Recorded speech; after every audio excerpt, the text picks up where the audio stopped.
From Robert Reich blog. Donald Trump image by comments.wikimedia.org. Permission details DMCA. In these darkest of days, here's what gives me hope. First, Donald Trump has been a giant wake-up call that we can't take democracy for granted. The young people of America get this.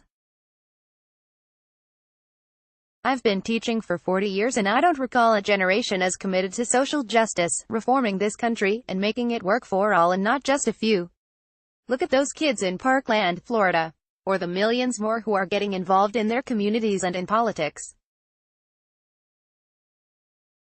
They are America's future, and they won't give up.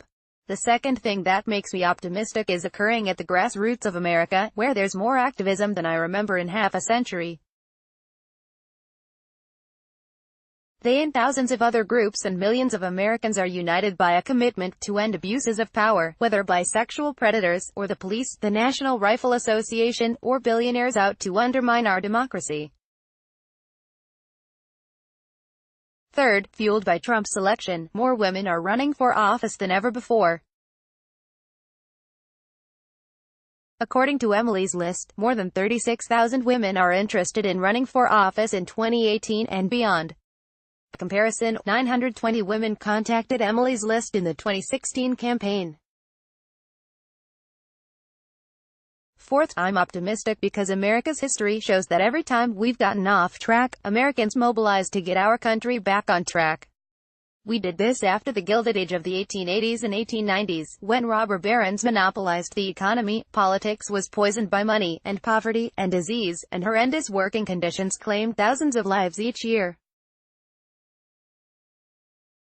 We did it again in the Depression decade of the 1930s, after the economy collapsed because of Wall Street's excesses. And again in the 1960s and 1970s, when we embraced civil rights and voting rights, Medicare and Medicaid, and environmental protection.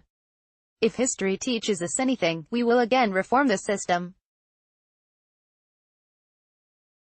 Fifth, I'm also optimistic because these grueling years of the Trump presidency have made us all realize how fragile our democracy really is, and what we need to reform, from the Electoral College and superdelegates to gerrymandering, voter ID laws, and hacker-proof voting machinery.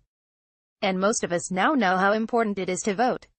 Advertisement. Finally, I'm optimistic because I don't like the alternative. We must have hope. The fate of this nation depends on every one of us becoming an activist, joining with others, and reclaiming this land from those bent on destroying it. OpenNews.com. Robert Reich, former U.S. Secretary of Labor and Professor of Public Policy at the University of California at Berkeley, has a new film, Inequality for All, to be released September 27.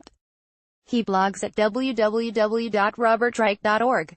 Share author on social media. The views expressed herein are the sole responsibility of the author and do not necessarily reflect those of this website or its editors.